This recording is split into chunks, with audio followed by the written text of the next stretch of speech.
Que Dieu vous bénisse. Je m'appelle Brian Maitler et voici ma femme Laura. Nous sommes mariés depuis 10 ans et en tant que couple marié, nous servons ensemble en tant que ministre Wake dans le ministère de Way International. Nos parents sont des croyants fidèles qui font partie du ministère depuis des décennies. Et ils nous ont appris à aimer Dieu et à mettre sa parole en pratique. Nous élevons maintenant 2 enfants et nous sommes reconnaissants pour la parole de Dieu que nous avons apprise parce que nous l'enseignons maintenant à nos enfants. Le plan de Dieu est que sa parole vive de génération en génération. Laura et moi sommes bénis d'avoir cette conversation sur les familles épanouies. Bonjour chérie. Bonjour. Nous sommes donc ici pour parler des familles épanouies.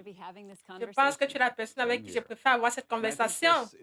Pareil pour moi, je pense que c'est un sujet crucial à étudier, non seulement pour les familles, mais pour tous ceux qui aimeraient que la connaissance et la compréhension de la parole de Dieu soient transmises à la génération suivante. Je suis d'accord et l'un des objectifs de notre conversation sur les familles épanouies est de parler de certaines craintes auxquelles les gens peuvent faire face à propos de la parentalité et de leur famille. L'une des vérités fondamentales que nous avons tous les deux apprises de nos parents dès notre jeunesse est que le doute, l'inquiétude et la crainte ne sont pas la volonté de Dieu pour nous. En fait, 2 Timothée 1,7 est l'un des premiers versets que j'ai mémorisé quand j'étais enfant. Car ce n'est pas un esprit de timidité que Dieu nous a donné, mais un esprit de force, d'amour et de sagesse. Nous savons ce que dit la parole concernant la crainte, et pourtant il semble que le monde dans lequel nous vivons essaie de semer la crainte chez les gens. C'est exact, et nous ne voulons pas vivre la crainte dans notre famille. Les familles ne s'épanouissent pas lorsqu'elles sont remplies de crainte, mais vivre fidèlement la parole ensemble nous aide à éloigner la crainte de notre famille. Cela nous aide à avoir une famille épanouie. Tout d'abord, définissons ce que signifie être une famille épanouie. En effet, j'ai les définitions. Bien, nous pourrions définir une famille épanouie comme une famille florissante. C'est une famille qui grandit et produit de bons fruits. D'accord. Commençons par la croissance. Comment une famille grandit-elle ensemble? L'une des façons les plus importantes dont notre famille grandit est d'apprendre la parole ensemble. Et c'est quelque chose que nous avons vécu de première main dans notre propre enfance. En effet, comment cela se passait-il dans ta famille? Pour moi, les communions familiales ont joué un très grand rôle. À l'époque, je n'aurais pas dit que je les attendais avec enthousiasme, mais avec du recul, je suis incroyablement reconnaissant pour ces communions. En fait, c'est dans l'une de ces communions familiales que j'ai enseigné la Bible pour la première fois. Je me suis porté volontaire. Ne me demande pas pourquoi. Je ne sais toujours pas ce qui m'a motivé, mais j'ai enseigné la parole à ma famille. Et je suis tellement reconnaissant pour ce souvenir. Je sais que ces communions familiales ont joué un rôle pour que je devienne ce que je suis aujourd'hui. Et je veux quelque chose de semblable pour notre famille maintenant. Et toi, qu'en est-il de ta famille quand tu étais jeune? L'un de mes principaux souvenirs de ma petite enfance est celui de ma mère qui lisait les évangiles à haute voix à mes sœurs et à moi le soir avant le coucher. C'est tout à fait le premier souvenir que je garde, simplement de lire une section entière de la parole plutôt que d'apprendre un verset proprement dit. Et ce temps de sa lecture des évangiles ne durait pas longtemps. Ma mère ne lisait probablement qu'un chapitre ou un passage à la fois, très simple. Mais c'est un souvenir puissant. Être avec ma famille dans la parole de Dieu. Pourrais-tu parler un peu de ce que nous faisons dans notre famille maintenant? Bien sûr. Une des choses que notre famille fait cette année est de lire le Nouveau Testament ensemble. L'une des raisons pour cette idée est que nous voulons montrer à nos enfants que la parole est quelque chose que vous planifiez dans votre vie. J'aime beaucoup le verset ce verset de Somme 90. Verset 12. Enseigne-nous à bien compter nos jours afin que nous appliquions notre cœur à la sagesse. Le psalmiste parle de compter nos jours. C'est une reconnaissance de la brièveté et de la valeur de la vie. Je n'ai qu'un certain nombre de jours avec ma famille. La deuxième partie maintenant. Afin que nous appliquions notre cœur à la sagesse. Invite à faire quelque chose avec un but. En consacrant du temps à la lecture de la parole de Dieu, nous comptons intentionnellement nos jours et les utilisons pour construire une base de croissance spirituelle et de compréhension. C'est notre façon de donner la priorité à ce qui compte vraiment et de tirer le meilleur parti du temps précieux que nous avons en famille en alignant nos cœurs avec la sagesse de Dieu. En effet, et je pense qu'il est aussi important pour les enfants de voir ce qui est nécessaire pour qu'une personne croisse individuellement dans la parole. Donc, en plus de ce temps que nous passons en famille, ce qui, soit dit en passant, n'est pas vraiment long, ce n'est pas comme si nous dédions 1 heure entière après le repas le soir. Mais en plus de ce temps, je pense qu'il est important pour les enfants de voir leurs parents passer du temps individuellement dans la parole et dans la prière. En effet, j'ai arrêté de lire la Bible sur mon téléphone devant nos enfants. Il y a eu un moment où il était plus facile pour moi de lire ou d'écouter la parole sur mon téléphone, mais je me suis rendu compte que lorsque je regarde mon téléphone, mes enfants ne peuvent pas savoir si je lis la Bible, si je regarde la météo ou si je vérifie mes résultats sportifs. Mais je veux qu'ils sachent que la lecture de la parole de Dieu me tient à cœur. Je veux donc qu'ils se souviennent précisément de voir leur mère avec une Bible ouverte sur ses genoux en train de lire la Bible. Ces petits ajustements peuvent produire un grand impact. Enseigner la parole aussi se produit à des moments imprévus, n'est-ce pas? Aimerais-tu en parler brièvement? Évidemment, toujours sur le sujet d'apprendre la parole en famille, j'aimerais souligner qu'une grande partie de l'apprentissage a lieu à tout moment, tous les jours, pas seulement de manière plus formelle et structurée. Par exemple, la nuit avant le coucher, c'est un si bon moment de conversation. Parfois, honnêtement, je suis tentée de terminer rapidement ce moment de la journée parce que je suis fatiguée et que j'ai encore d'autres choses à faire avant d'aller au lit. Mais j'ai eu de très bonnes conversations, je dirais même profondes, à l'heure du coucher, surtout avec notre fille.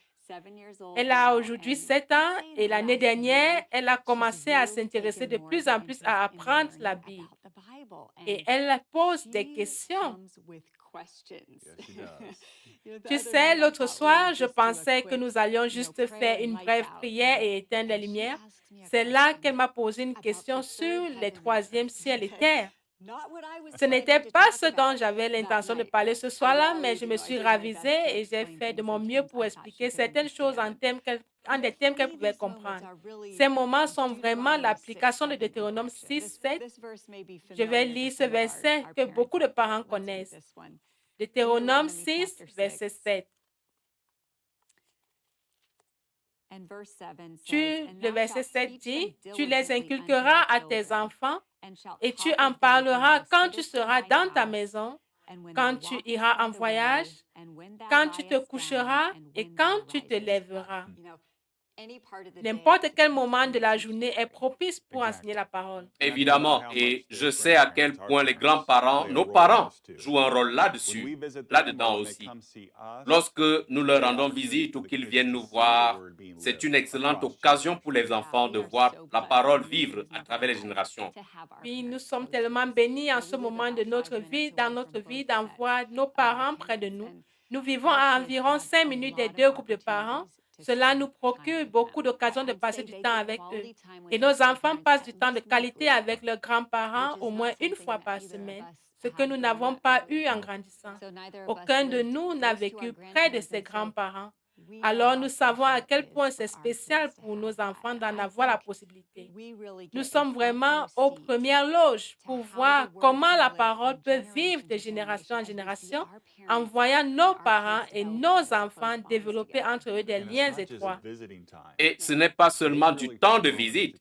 Les grands-parents prennent vraiment le temps de les instruire, de parler de Dieu, de partager des bénédictions ou même de prier avec eux. Ces échanges sont très importants.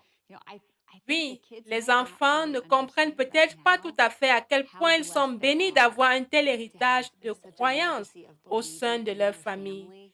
Mais ils s'en souviendront un jour et se rendront compte à quel point ces moments avec leurs grands-parents étaient importants. Cela dit, une famille épanouie est une famille qui grandit, qui apprend la parole ensemble. Et c'est une famille qui produit de bons fruits. Parlons des fruits. Fondamentalement, lorsqu'il s'agit de fruits dans notre famille, pour moi, la question est de savoir s'il se passe des choses positives dans notre vie. Je pense qu'il faut reconnaître ici que parfois, la réponse est non, pas vraiment, ou pas à la hauteur de ce que nous voudrions. Il y a eu des moments où nous ne nous sommes pas sentis aussi fructueux que nous le voudrions en tant que famille. Cela nous a amenés à faire quelques ajustements. Évidemment, cela est vrai non seulement pour notre mariage, mais aussi en tant que parents. En tant que parents, nous aimerions voir nos enfants produire des fruits. Il ne s'agit pas seulement de nous assurer qu'ils travaillent bien à l'école ou qu'ils sont obéissants en ce moment, mais quel genre de changement durable voyons-nous en eux? Sont-ils davantage pleins d'amour, plus patients, plus bienveillants? Croissent-ils dans leur relation avec Dieu? C'est le fruit que nous recherchons réellement. Si nous remarquons qu'une activité ou une habitude ne produit pas ces bons fruits, si elle n'aide pas nos enfants à croître de manière positive, il est temps de changer. Parfois, cela peut être difficile, mais nous avons appris qu'il est nécessaire de prendre du recul et de se demander, cette activité les aide-t-elle vraiment à croître comme nous le voulons? Par exemple, peut-être que nous commençons à évaluer le temps que nos enfants passent devant les écrans. Quelles émissions regardent-ils? Certaines émissions influencent-elles négativement leur comportement? L'écran les éloigne-t-il des choses qui seraient plus fructueuses? Nous ne voulons pas les voir passer le temps. Nous voulons les voir croître. En tant que parents, il nous faut les accompagner vers la croissance. Oui, et en fin de compte, notre but est d'élever des enfants remplis de l'Esprit qui produiront le fruit de l'Esprit. Je pense à Galates 5, versets 22 et 23, qui disent: mais le fruit de l'Esprit, c'est l'amour, la joie, la paix, la patience, la bonté, la bénignité, la fidélité, la douceur, la tempérance. La loi n'est pas contre ces choses. C'est le genre de fruit que nous voulons voir chez nos enfants. D'accord, mais il se pose une question. Pouvons-nous nous attendre à ce qu'ils produisent ce fruit si nous ne le produisions pas nous-mêmes? En grande partie, en tant que parents, nous devons nous assurer que nous manifestons le Saint-Esprit et exhibons le fruit de l'Esprit personnellement. Et si nous voulons atteindre cet objectif, pour ce faire, il est si important de se poser la question suivante. Y a-t-il de la joie dans notre mariage? Y a-t-il de la patience et de l'endurance entre les conjoints et entre les parents et les enfants? Ce sont ces questions qui jetteront les bases pour que nos enfants croissent. Je pense que l'un des plus grands endroits où nous pouvons laisser briller le fruit de l'Esprit est dans notre famille. Il est facile pour moi de le voir au travail ou dans une communion au foyer, mais qu'en est-il à la maison? Si nous ne voyons pas le fruit de l'Esprit dans notre famille, cela peut être un signe que quelque chose ne va pas. C'est un moment de vérité. Famille est le cadre où ces qualités doivent être les plus réelles et les plus authentiques. Si nos enfants ne peuvent pas voir l'amour, la joie et la paix en nous à la maison, ils ne seront pas en mesure de comprendre pleinement à quoi ressemblent ces qualités en dehors de la maison. Alors cela commence par nous. Faisons-nous preuve de patience lorsque nous sommes fatigués? Choisissons-nous la joie quand les choses ne se passent pas parfaitement? Dans ces moments-là, nous avons la meilleure occasion d'enseigner à nos enfants par l'exemple, pas seulement par des mots, mais par nos actions. Lorsque nous manifestons le fruit de l'Esprit, nous nous efforçons de cultiver ces qualités en nous-mêmes. Nous montrons à nos enfants le meilleur exemple pour croître en elles aussi. Et c'est ce que nous voulons voir. Une famille qui s'épanouit parce que le fruit de l'Esprit se manifeste en chacun de nous. Pouvons-nous nous arrêter une minute et mentionner que ces principes de croître ensemble dans la parole s'appliquent en dehors de la famille terrestre? Notre objectif principal dans cette conversation est la famille.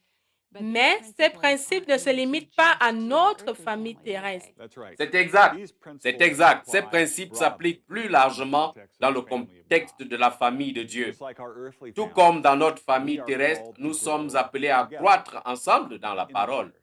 Dans la parole, à nous encourager les uns les autres et à nous aider les uns les autres à produire le fruit de l'esprit. Ainsi, que vous viviez avec des colocataires, d'autres croyants ou que vous partagez simplement la vie avec d'autres personnes dans le corps de Christ, les mêmes principes s'appliquent.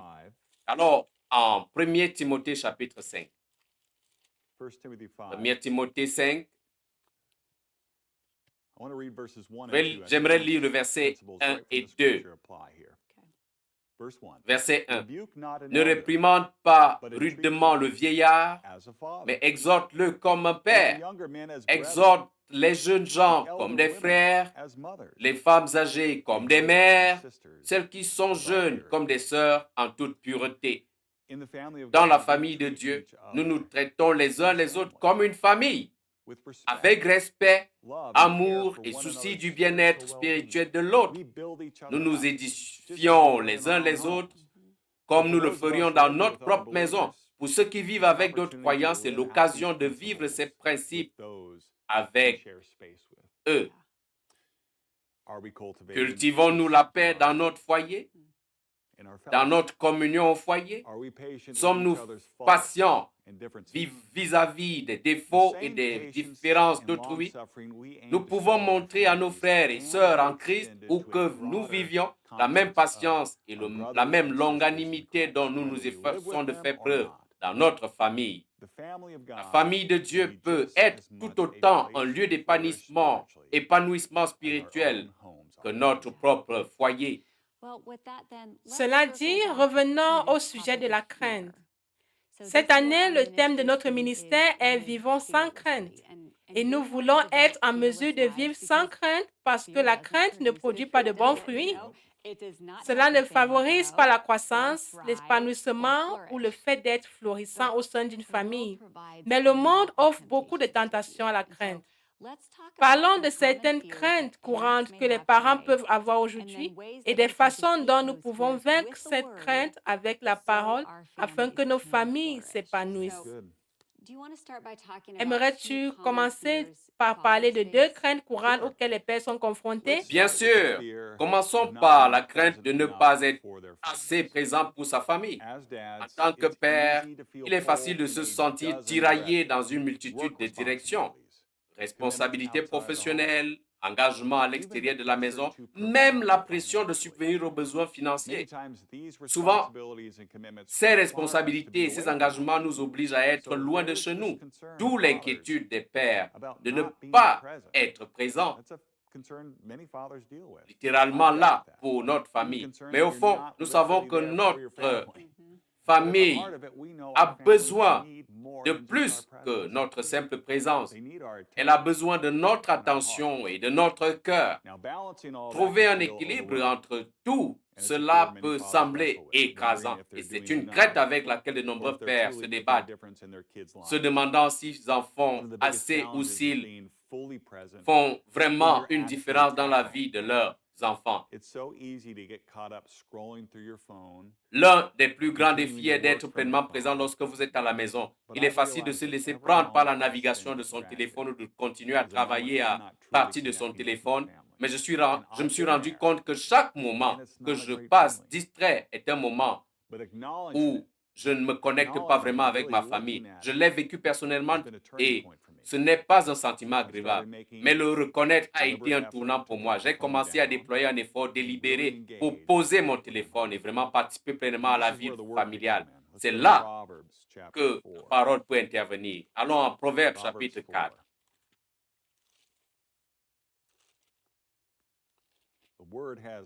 La parole contient des réponses. Proverbe 4, lisons les versets 26 et 27. Considère le chemin par où tu passes et que toutes tes voies soient bien réglées. N'incline ni à droite ni à gauche et détourne ton pied du mal. Il ne s'agit pas de se sentir coupable, mais de l'importance de faire face à ce que vous savez. ne pas être bien et d'y remédier. La vérité, c'est que lorsque nous intervenons et que nous nous ajustons, nous commençons à éliminer cette crainte parce que nous savons que nous donnons le meilleur de nous-mêmes. S'agissant du lien avec les enfants, cela vaut tous les efforts. Absolument. Je tiens à saluer les mères qui travaillent à temps plein à l'extérieur de la maison et les parents célibataires ici parce que je pense que ce que tu décris à propos des pères pourrait aussi être vrai pour elles. Maintenant, parlons d'une autre crainte, puis abordons quelques solutions. Très bien. Une autre crainte courante des pères est que nous sommes conscients du fait que les valeurs, les habitudes et les choix que nous incarnons les affectent de manière durable. C'est une leçon d'humilité et parfois nous pouvons nous demander si nous sommes à la hauteur de la tâche. Mais la clé est de continuer à faire de notre mieux, d'être honnête et d'obtenir de l'aide si nous avons des difficultés et de compter sur Dieu et sa parole pour nous guider.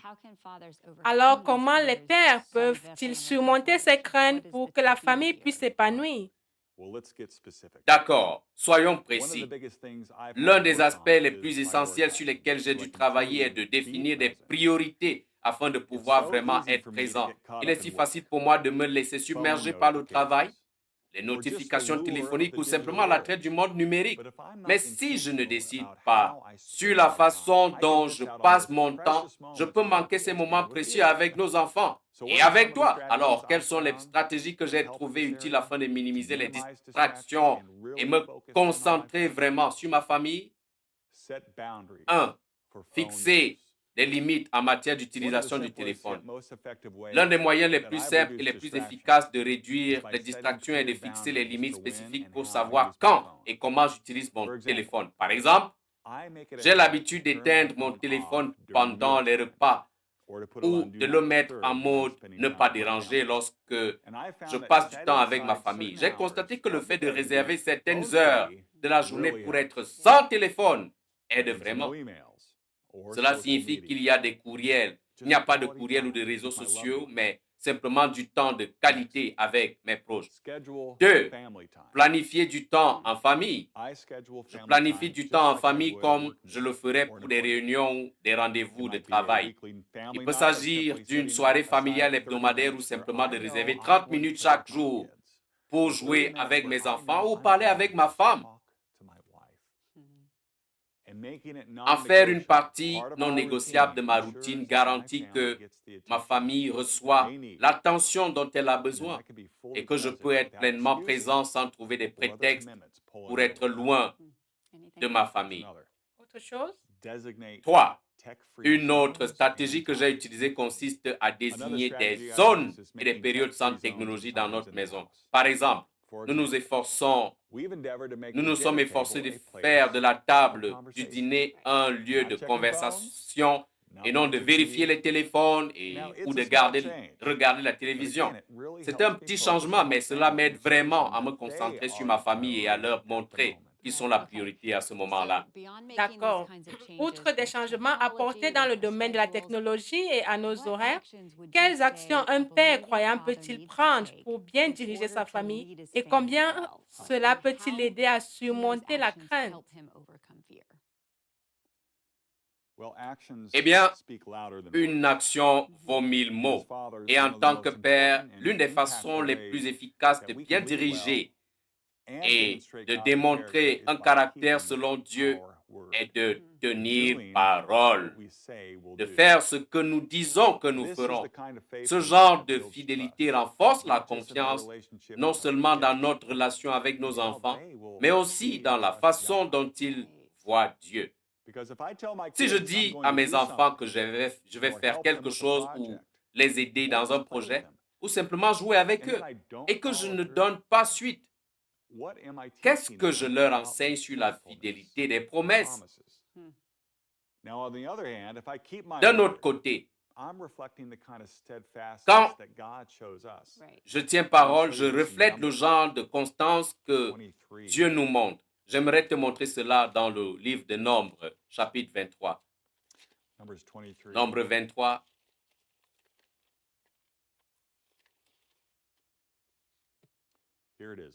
J'y suis. Verset 19. Dieu n'est point un homme pour mentir, ni fils d'un homme pour se repentir.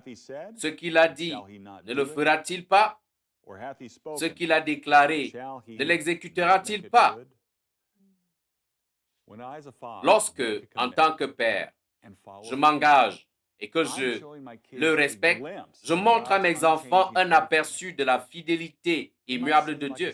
Cela peut sembler une petite chose de faire ce que nous disons que nous ferons, mais ce n'est pas le cas. C'est important à leurs yeux. C'est important à leurs yeux et ça l'est pour Dieu. Cela dépasse les promesses. Il s'agit de notre vie au quotidien. Travailler avec diligence, être bienveillant et faire preuve d'intégrité. Si nous attendons de nos enfants qu'ils mènent une vie selon Dieu, ils ont besoin de nous voir le faire en premier. Ils ont besoin de nous voir faire preuve d'honnêteté.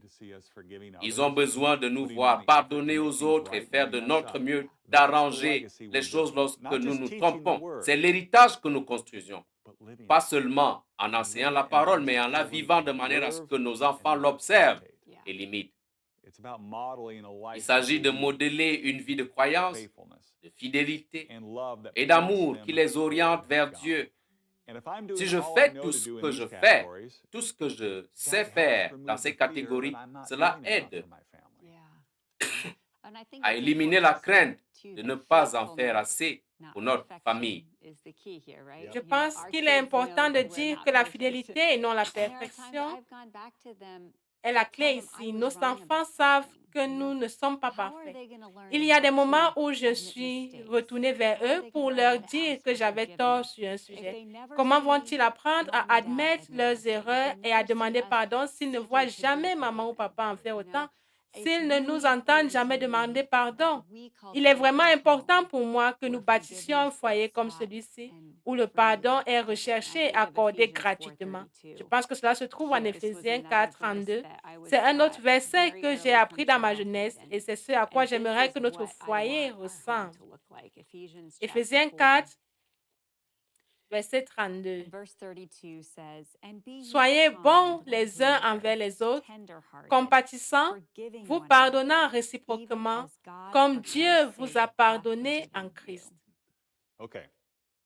D'accord. Intéressons-nous maintenant aux mamans. Quelles sont deux craintes courantes auxquelles les mères sont confrontées?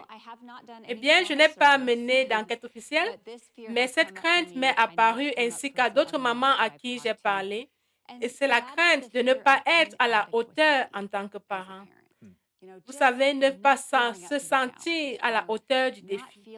Le sentiment de ne pas avoir ce qu'il faut pour s'acquitter de la lourde responsabilité d'élever des enfants et de les guider pour qu'ils deviennent des êtres humains exemplaires. C'est beaucoup, non? C'est vraiment un travail à plein temps que vous travaillez également ou non en dehors de la maison. Moi, j'ai un emploi à temps partiel en dehors de la maison, puis le reste de la journée, je peux être avec nos enfants. Cet arrangement me va bien. Le matin, j'ai l'occasion de servir à tes côtés et avec notre personnel de publication ici au quartier général de notre ministère. J'ai l'occasion de faire quelque chose que j'aime pour aider à faire reconnaître la parole à travers le monde. Cela dit, honnêtement, c'est un jour, j'ai l'impression qu'aller au travail est la partie la plus facile de ma journée parce que j'ai reçu une formation approfondie sur la façon de faire mon travail et j'accumule maintenant des années d'expérience professionnelle. Toutefois, je suis encore une maman relativement nouvelle. Nous sommes parents depuis un peu plus de 7 ans et cela s'est fait sans formation formelle. On nous a enseigné ce que la parole dit au sujet des responsabilités d'un parent, mais il y a une grande différence entre savoir ce que je suis censée éduquer mon enfant dans la voie qu'il doit suivre et comment comprendre exactement comment le faire. Alors, je pense qu'il est courant pour les mamans en particulier de craindre de ne pas être à la hauteur de la tâche parce qu'elles ont souvent la charge la plus grande.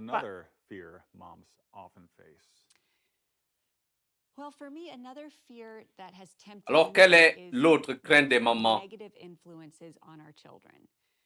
Eh bien, une autre crainte à laquelle j'ai été confrontée est celle des influences négatives sur nos enfants. J'ai ce souvenir vif d'avoir tenu notre fille dans mes bras quand elle était bébé, d'avoir ressenti du chagrin à l'idée qu'elle allait grandir dans une culture qui, dans l'ensemble, n'honore pas Dieu, ne révère pas sa parole et promeut en fait beaucoup de choses totalement contraires à la parole. Elle était si pure, si petite, si innocente, et je savais ce qui l'attendait dans le monde. Philippiens 2:15 l'appelle une génération perverse et corrompue.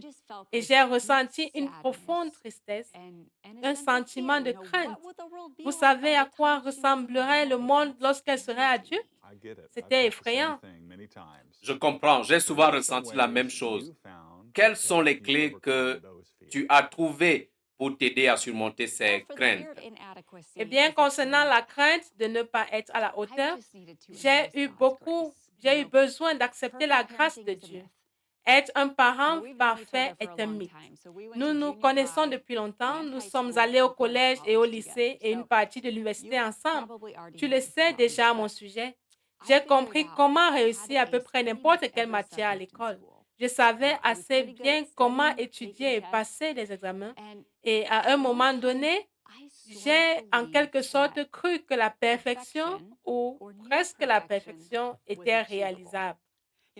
Si je pouvais juste gagner assez de points, je pourrais être parfaite. Évidemment, c'était bien avant que je ne devienne mère. Il n'y a rien de tel que de devenir parent pour apprendre que la perfection est impossible.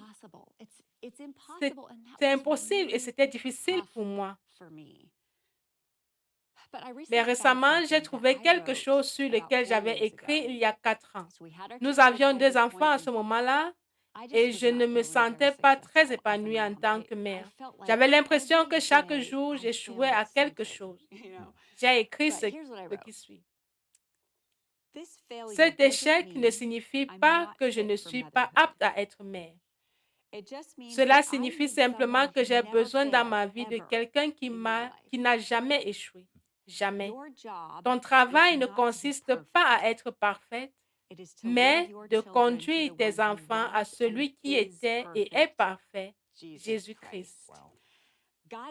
Dieu sait que je ne suis pas parfaite et il m'a sauvée par la grâce au moyen de l'œuvre de son Fils parfait. Alors, j'ai simplement appris à accepter cette grâce, à avancer. L'apôtre Paul a reconnu cela. 2 Corinthiens 12, verset 9 est un verset qui m'a aidé à accepter la grâce. Paul a écrit cela par révélation. 2 Corinthiens 12, 9. Et l'Éternel m'a dit, ma grâce te suffit, car ma puissance s'accomplit dans la faiblesse. Alors embrassons la grâce. Une deuxième clé a été de reconnaître Dieu à l'œuvre en moi. Philippiens 2:13 est un autre verset que j'ai mémorisé quand j'étais enfant. Car c'est Dieu qui produit en vous le vouloir et le faire selon son bon plaisir.